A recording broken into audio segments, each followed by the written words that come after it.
Bismillahirrahmanirrahim. Alhamdulillahirabbil alamin wassalatu wassalamu ala asyrafil mursalin sayyidina wa nabiyina wa habibina wa syafi'ina maulana Muhammadil amin wa ala alihi wa sahbihi ajma'in.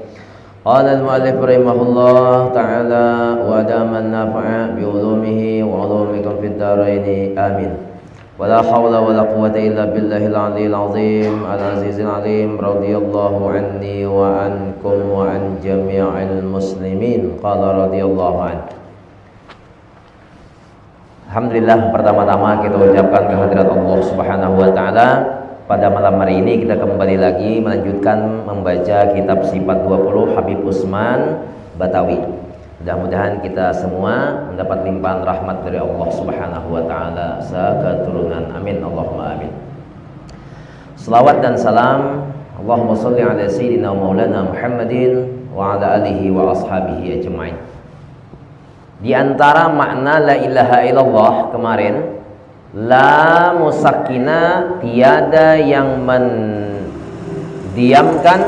illallahul musakkinu kulli syai'in, hanya Allah yang mendiamkan.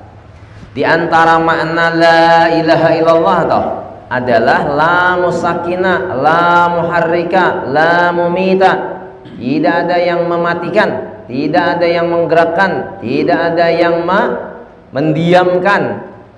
La nafi'a, tidak ada yang memberi manfaat. La dharra, tiada ada yang memberi mudarat kecuali Allah Ta'ala. Nah, jadi semua ini adalah pelaksanaannya dalam kehidupan kita sehari-hari. Jadi ada salah satu di antara habaib yang barusan datang kemarin ke Tembilahan. Lalu beliau ini ya dari Hadramaut, dari Yaman. Kemudian beliau mengisi acara di pondok pesantren Jilus Selamah pakai mutarajim. Beliau tidak bisa bahasa Indonesia tapi bahasa Arab, lalu diterjemahkan oleh para santri. Setelah pengisian acara di Jilus Selamah, lalu ke pesantren Ustaz Rajuli, kemudian baru ke Guru Saharija Tungkal, Guru Saharija di Beritang, kemudian ke Kuala Tungkal. Nah, pulang dari Tungkal ke Jambi pakai trapel, lalu mobilnya tadi di jalan tabrakan dengan sepeda motor. Nah, kemudian yang di dalam mobil aman, artinya paling luka-luka, termasuk Habib tersebut. Selamat. Tapi yang ditabrak kita tidak tahu siapa yang salah. Allah, kita tidak melihat. Yang kita melihat videonya, kita melihat jenazahnya. Artinya yang memakai kendaraan sepeda bermotor ini meninggal dunia. Nah, mengalami luka parah. Di antaranya kepalanya pecah. Nah, jadi tabrakan itu sebab.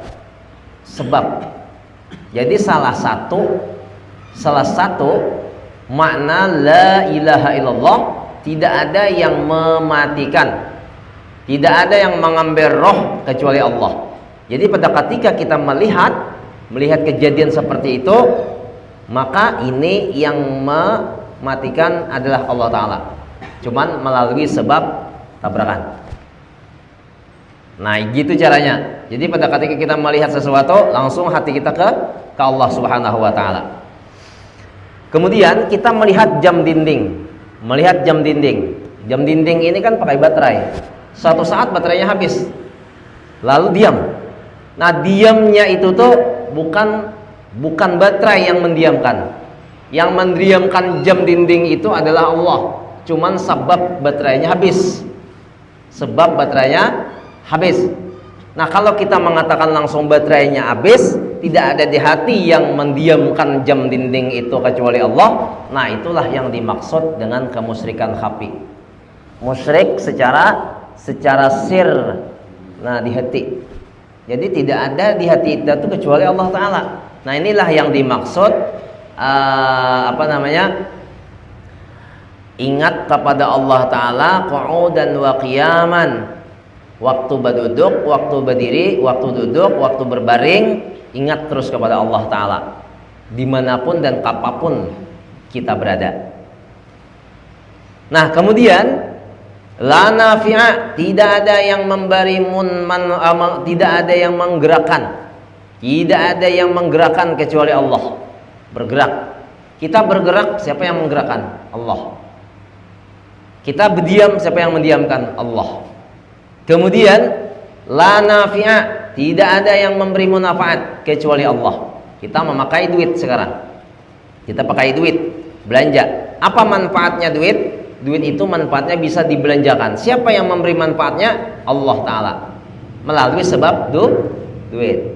Nah begitu caranya hati kita itu memainkan hati pada ketika kita melakukan sesuatu atau aktivitas.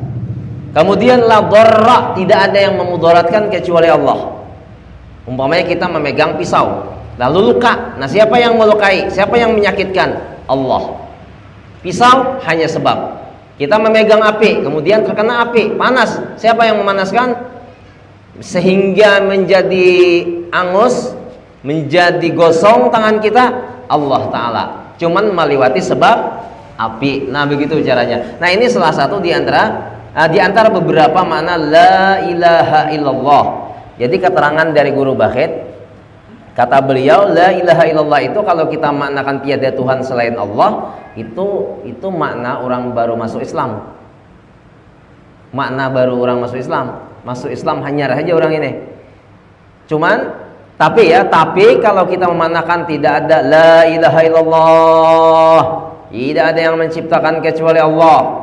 La ilaha illallah, tidak ada yang memberi rezeki kecuali Allah. La ilaha illallah, tidak ada yang menghidupkan kecuali Allah. La ilaha illallah, tidak ada yang memberikan gerakan kecuali Allah.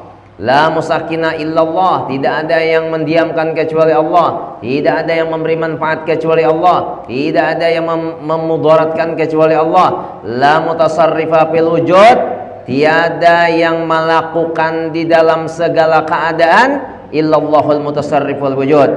Hanya Allah ialah yang melakukan di dalam segala keadaan. Jadi keadaan bagaimanapun Allah Ta'ala yang melakukannya. Umpamanya angin ribut, Allah Ta'ala yang memerintahkan. Kemudian lagi angin tenang, Allah Ta'ala yang memerintahkan. Ada gempa bumi sekarang, ada di Bangkok kejadian barusan, ramai orang keluar berlari-lari. Nah siapa yang memberikan gempa itu? Allah. Nah jadi kejadian apa saja yang di alam ini Allah lah yang melakukannya, cuman melalui sebab si makhluk tadi. Nah ingatkan sebabnya ini. Ahlu sunnah wal jamaah pakai sebab. Kenapa kau kenyang? Makan, sebab makan. Kenapa kau hilang dahaga? Karena aku minum, sebab minum. Kenapa kau gembira betul? Sebab aku sehat. Kenapa kau bersedih? Karena aku sakit. Kenapa kau kadang-kadang termenung? Karena banyak pikiran. Siapa yang memberikan pikiran itu? Allah Ta'ala. Nah, jadi itu tuh. Jadi kembalinya kepada Allah Ta'ala. Jadi di antara bala yang turun 360.000 atau 320.000 itu semuanya balanya ngai haloi. Bala nanggana itu adalah bila manusia itu tidak mau lagi menuntut ilmu, itu bala besar. Bila manusia Islam yang beragama Islam itu tidak mau lagi sholat, itu bala besar. Apabila di dalam rumah tangga tidak beraturan, itu bala besar. Ada lagi bersaudara sekandung atau sebapak atau seibu tidak lagi bertegur sapa, bertetangga tidak lagi nyaman, gelisah di dalam berteman, di masyarakat selalu merasa tidak aman. Nah itu namanya bala besar. Yang paling besar daripada seluruh bala itu adalah tidak mati dalam keadaan tidak beriman kepada Allah Subhanahu wa ta'ala. Sedangkan bala-bala yang kita rasakan selama ini itu kecil semua. Nah jadi kita niat membaca Yasin kemarin supaya kita ini tetap iman di dalam dada. Iman kita ini tetap berada dalam hati kita walaupun dalam keadaan suka, dalam keadaan duka, dalam keadaan senang, dalam keadaan sedih, dalam keadaan lapang ataupun susah, dalam keadaan sempit ataupun dalam keadaan luas, tetap kita iman di hati itu jangan sampai hilang. Makanya kita mengamalkan diantaranya wirid sesudah sembahyang supaya imannya itu jangan sampai lepas dari hati. Ya, sekurang-kurangnya sampai subhanallah, alhamdulillah, Allahu akbar 33 kali, 33 kali, 33 kali. Kemudian syahidallah jangan ditinggalkan setiap 5 waktu. Amanar Rasul jangan ditinggalkan setiap sembahyang 5 waktu. Inna dina indallah Islam jangan ditinggalkan. Fatihah jangan ditinggalkan, ayat kursi jangan ditinggalkan.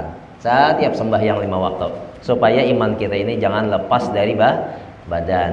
Kita tidak tahu kita kapan meninggalnya, tidak tahu. Dan mudah-mudahan kita berharap kepada Allah matinya kita ini dalam keadaan iman. Kita tahu kan sudah salah seorang artis. Nah, artis yang bernama Mpok Alpa. Mpok Alpa itu beliau itu meninggalnya dalam keadaan husnul khatimah. Buktinya mulutnya itu Allah. Nah, padahal kita melihat di layar lebar, di layar televisi keadaan beliau. Beliau bisa membuka aurat. Tapi kita tidak tahu di akhir umur orang. Makanya kita ini disuruh berprasangka baik terhadap siapapun, walaupun orang itu maksiat kelihatannya. Kita tidak tahu apa amalannya itu ada yang diterima oleh Allah Ta'ala. Di antara yang kita ketahui, beliau itu pemurah orangnya. Sering membantu anak yatim, sering membantu orang-orang berfakir, sering membantu orang-orang susah, dan tidak mau memikirkan kejelekan orang lain. Nah, hari ke-7 hari ribuan orangnya yang ikut bertahlilan. Nah, ini kan menunjukkan bahwa yang meninggal ini tidak orang sembarangan berarti. Kalau meninggal itu lebih dari 100 orang, 40 hingga 100, maka dosa orang yang meninggal itu diampuni oleh Allah Ta'ala. Bila ada yang menyembahyangkan tuh 100 orang, maka tidak bisa dibuat-buat. Ada kejadian di suatu kampung, bikin amplopnya 40, sekali yang menyolatkan cuma 8 orang. Kan tidak bisa dibuat-buat dong, karena kalau dibuat-buat. Kenapa? Karena amplopnya itu tidak kebetulan panitia. Siapa yang tukang tulis teh? Pengurus jenazah ini lupa menulis jam. Jadi orang bingung yang menerima amplopnya, jam berapa ini? Akhirnya yang datang cuma 8 orang, pas orang masyarakat situ. Jadi orang bertanya-tanya, kemana ini? Jam berapa ini sembahyang? Akhirnya tidak ada yang datang yang dikasih amplop karena jamnya tidak ada. Nah, jadi tidak bisa dibuat-buat. Malah orang yang tidak ada juga di satu kampung, amplopnya hampir nggak ada. Orangnya hampir sembahyangnya balang kambingan, tapi orang ini tidak pernah usil di masyarakat. Artinya orang tidak pernah marah sama beliau, beliaunya pun tidak pernah marah sama orang lain, urusan orang lain dia tidak tahu. Begitu meninggal, masjid. Kan katanya bisa dibuat-buat ini nih. Malah kita yang Masya Allah sudah bersiap-siap luar biasa. Artinya amplopnya dibikin kalau kapan perlu amplopnya itu banyak 100.000 isinya satu amplop. Tapi ternyata isinya orang yang datang tidak cukup 100 orang. Nah, ini sudah disebutkan dalam wirid sembahyang, tu'izzu man tasya wa tudzillu man tasya. Allah memuliakan orang yang dikehendaki dan Allah menghinakan orang yang dikehendaki.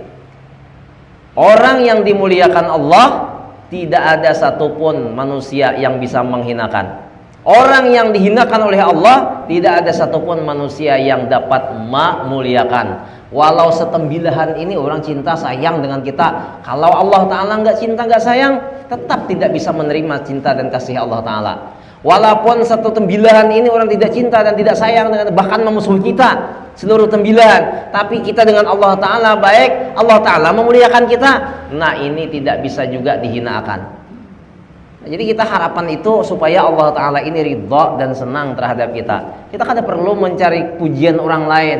Kadang-kadang dibikin sensasi supaya orang memuji kita. Tak bisa. Pujian itu datang dari mulut atau dari hati orang masing-masing. Nah, jadi mudah-mudahan Allah Subhanahu wa taala memberikan kepada kita keridhaannya. Seperti Mpo Alpat tadi, orangnya artis. Pakaiannya kadang-kadang sembarangan, tapi pada ketika meninggalnya manusianya ribuan yang melayat. Nah, ini menunjukkan bahwa Allah memuliakan beliau. Nah, jadi kita tidak boleh suudzon. Bahkan suudzon itu, sangka-sangka jahat itu menyebabkan matinya tidak bersyahadat. Nah, kalau kita melihat orang yang buka aurat, kita doakan aja mudahan dia sadar, ya kan? Kalau melihat orang yang tidak sembahyang, kita doakan mudahan dia taubat. Kalau ada orang yang tidak bertanggung jawab di dalam rumah tangga, kita doakan juga mudahan dia bertanggung jawab. Kan begitu caranya. Jadi gak usah kita, oh ini gara-gara anu, gak usah memikirkan orang.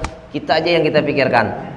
Karena masih banyak lagi aib yang kita miliki yang perlu kita perbaiki. Jadi aib kita itu yang perlu kita perbaiki, gak usah memikirkan punya orang lain. Habislah.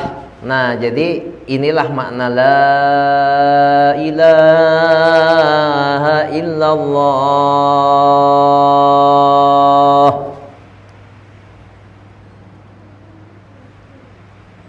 Banyak tadi maknanya lah, diantaranya adalah tidak ada yang menjadikan sesuatu apapun yang ada di dunia ini kecuali Allah. Kejadian apa saja Allah Ta'ala yang mengatur.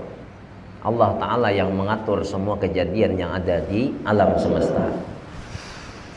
Bismillahirrahmanirrahim. Lanjut lagi. Syahdan, lagi sesudahnya telah diketahui bahwa segala yang wajib bagi sekalian Rasul alaihi wassalatu wassalam, yaitu 4 perkara, dan yang mustahil daripada mereka itu pun 4 perkara, yaitulah lalawanannya daripada sifat yang wajib, dan yang harus bagi mereka itu 1 perkara.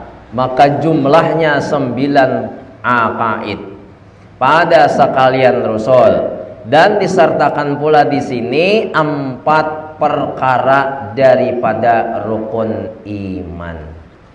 Jadi bapak-bapak lah, ibu-ibu, kami sangat-sangat berpesan kepada kita semua, kita tidak usah memikirkan orang lain di dalam kejelekan. Kita pikirkan aja kejelekan kita, ibadah kita ini dipikirkan. Gak usah memikirkan ibadah orang lain. Oh, kau ini sembahyang kada sah. Oh, kau ini salah caranya seperti ini. Gak usah. Kita perbaiki aja diri masing-masing. Karena hanya orang yang memperbaiki dirinya masing-masing, itulah yang insya Allah akan diselamatkan oleh Allah Subhanahu wa ta'ala. Nah, setelah kita belajar apa tadi? La ilaha illallah, kemudian kita mempelajari pula sifat-sifat Rasul. Di antara sifat Rasul, yaitu yang pertama, percaya pada sekalian Rasul alaihi wassalatu wassalam. Jadi baru-baru ini ada ajaran sesat. Siapa? Ahmad Musaddiq. Ahmad Musaddiq lah. Nah, Ahmad Musaddiq, dia mengaku nabi yang ke-26. Ngaku nabi. Jadi ada nabi, tapi sayang ditangkap polisi. Nabi ditangkap polisi. Lucu deh. Nah, kemudian anehnya pengikutnya banyak. Itu anehnya. Ada aja 4. Jadi setiap kajian-kajian sesat ini ada aja yang ikut. Terus ada baru-baru ini lagi kajian, bagus kajiannya, cuman gurunya cabul. Anehnya mau aja orang juga di situ ngaji. Udah tahu dah gurunya cabul, masih juga lagi bertahan. Nah, ini aneh lah, aneh. Berkemungkinan, mungkin lah, ini mungkin ada kesalahan teknis dari kita atau dari orang tua wali. Mungkin di situ gratis kah? Atau umpamanya di situ mudah urusannya pesantrennya nih. Orang tuanya kan merasa di situ mudah, merasa di situ gratis, lalu mau aja memasukkan ke pesantren itu. Jadi bahaya juga, walaupun gratis, kalau bakalan anak kita ini menjadi sengsara, menjadi rusak, Lebih baik kita mencari yang bayar, yang susah. Artinya yang pemasukannya agak susah sedikit, tapi di situ nyata pesantrennya. Maka banyak pesantren yang seperti ini nih. Bismillahirrahmanirrahim. Nah, jadi aliran-aliran itu banyak sudah datang ke daerah kita ini. Jadi berhati-hatilah kita. Kita jaga diri kita, jaga anak istri kita, jaga keluarga kita, jangan sampai kita ini termasuk dari golongan mereka. Dan bahwasanya Nabi Muhammad penghabisan Rasul, lagi bahwa ia lebih afdal daripada sekalian makhluk. Jadi sekalian makhluk yang paling afdal itu hanya Nabi kita Muhammad SAW. Kemudian yang kedua, percaya pada sekalian malaikat. Seluruh malaikat itu kita percaya. Seperti kita berwudu, kemudian tetesan air wudu itu membuat Allah Ta'ala akan seorang malaikat. 2 tetesan air wudu, 2 Allah Ta'ala menciptakan malaikat. Wajib kita percaya. Karena ini yang menyebutkan Nabi. Kata Nabi, barang siapa yang berwudu, kemudian bekas air wudunya itu menetes, maka tetesan-tetesan air wudu baik yang ada di muka, yang di kepala atau di rambut, yang di tangan, yang di kaki, itu menjadi seorang malaikat. 1 tetes 1 orang malaikat. Malaikat tadi memintakan ampun segala dosa-dosa orang yang berwudu sampai kiamat. Nah, makanya makruh bagi kita melap akan air bekas berwudu. Wajib kita percaya. Ada orang dulu bertanya, bagaimana Allah Ta'ala menciptakan malaikat? Apakah Allah Ta'ala menciptakan malaikat itu dari titikan atau tetesan air wudu? Bukan. Artinya Allah Ta'ala membikin atau menciptakan malaikat pada ketika air wudu jatuh dari anggota wudu. Nah, itu Allah menciptakan malaikat dari apa? Dari nur, bukan dari titisan air wudu. Artinya Allah Ta'ala membikin akan malaikat tersebut melewati sebab kita berwudu karena air wudunya menetes.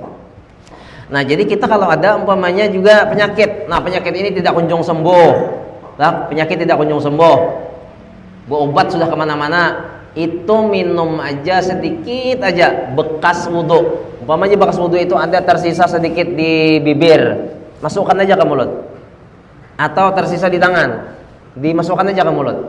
Karena itu syifaun likulli da, obat bagi segala penyakit. Jadi kalau terminum bekas air wudu itu obat. Hanya kalau ada anak yang bandel, anak ini yang durhaka dengan orang tua. Barusan kita terima berita yang ada di kota Tembilahan, anaknya ini mengucap kepada orang tuanya, aku tidak mau dilahirkan dari orang tua yang miskin, katanya. Nah, ini kan sudah bukan termasuk lagi, ini sudah merupakan kedurhakaan kepada kedua orang tuanya. Akhirnya orang tuanya termenung, kurus kering, memikirkan anak. Nah, jadi kalau ada anak-anak yang seperti ini, Bapak Ibu, kalau berwudu di waktu subuh, tampunglah air wudunya itu tanpa sepengetahuan si anak, minumkan. Itu biasanya tidak mau lagi dia nakal. Itu cara ampuh untuk menyembuhkan penyakit batin si anak. Kemudian kalau tidak mampu juga seperti itu, kalaupun juga hendak menambah syariat yang lain, bacalah ya wadud, ya wadud, ya wadud, ya wadud 100 kali. Kemudian diminum ditiupkan ke air, kemudian hanya diminumkan ke anak yang macal deh. Insyaallah hampir juga. Tapi syaratnya abah umanya jangan macal juga. Abahnya umanya macal, nah itu tanpa nanti rotinya. Ini abah umanya kan normal-normal aja. Karena ada orang minta banyu lawan kita, guru-guru aja minta banyu anak pengarasan aja. Dalam hatiku aja panglah lu pandi ka hanang pengarasan. Artinya sebab mau umpati umanya abahnya, lalu anak umpatnya pengarasan. Atau umpamanya abah mamanya ini memberi makanan yang halal yang haram. Hati-hatilah kalau ternyata makan harta haram, maka anak ini bandel juga. Kullu lahmin nabata min haramin fannaru aula bihi. Tiap daging yang tumbuh daripada harta haram, maka neraka lebih utama. Nakal. Anak tuh nakal bila makan yang haram.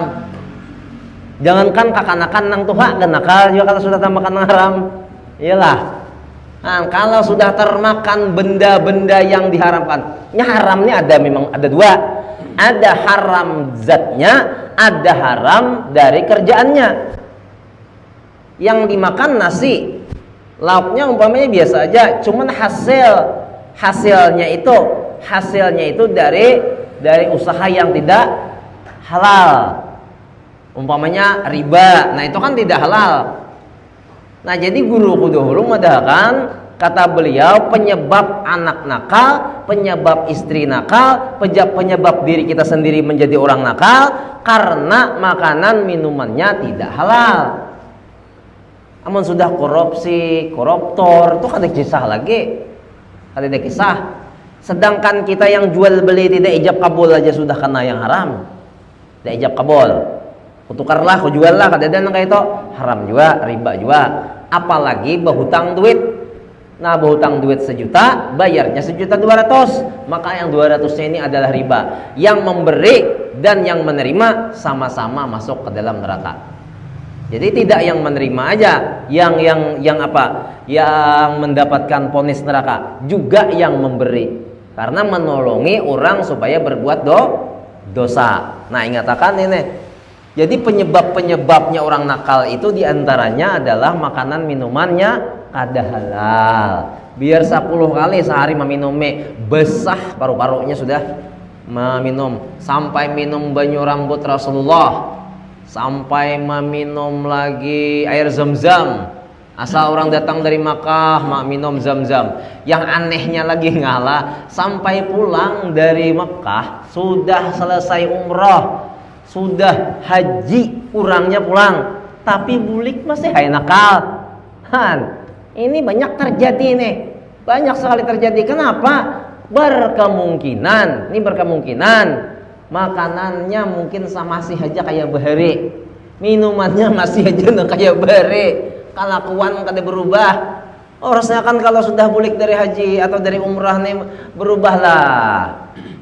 Datang ke Majelis Taklim, datang ke masjid, datang ke acara-acara keagamaan. Kalau tidak bisa sekali sebulan, 2 kali sebulan barang bang sama tay. Nah banyak lagi leh. Nah ini ngarannya ada perubahan. Jadi siapapun orangnya, laki-laki, perempuan, tua, muda, anak-anak, apabila sudah termakan benda yang haram, terminum benda yang haram, atau hasilnya yang haram, maka menjadi rusaklah anggota tubuhnya. Semuanya jadi masalah. Ibadahnya masalah, ilmunya masalah, tingkah lakunya masalah. Nah jadi jalan satu-satunya bagi orang tua yang anaknya nakal, banyak-banyak bertaubat kepada Allah, kemudian baru disyariati maliwati air wudhu tadi ditampung subuh, kemudian diminumkan ke anak, insya Allah anaknya kada nakal. Nah kayak itu caranya lah. Kemudian lagi yang kedua, percaya pada sekalian malaikat. Ketiga, percaya pada sekalian kitab yang turun dari langit. Yang keempat, percaya pada hari kiamat. Maka jumlahnya 13 akaidul iman. Ini masuk pada kalimat syahadah. Yang kedua, sebagaimana tersebut di bawah ini, sebab sekalian itu telah dikhabarkan oleh Rasulullah SAW. Maka tiap-tiap barang yang dihabarkan olehnya Nabi, dengan dia maka sekaliannya itu hak benar adanya. 13 samanya parak tamat sudahlah. Nah sedikit dari lagi, paling 2-3 kali pertemuan lagi khatam nek. Sudah khatam nih lah Parti dan Pak Haji yang di sebelah ini terserah sampian aja lagi. Mau istirahat ayo ha, mau lanjut begamatan pulang. Nah jadi ulun ini terserah sampian ini pertama sudah nah paling sekali pertemuan lagi kita nih selesai.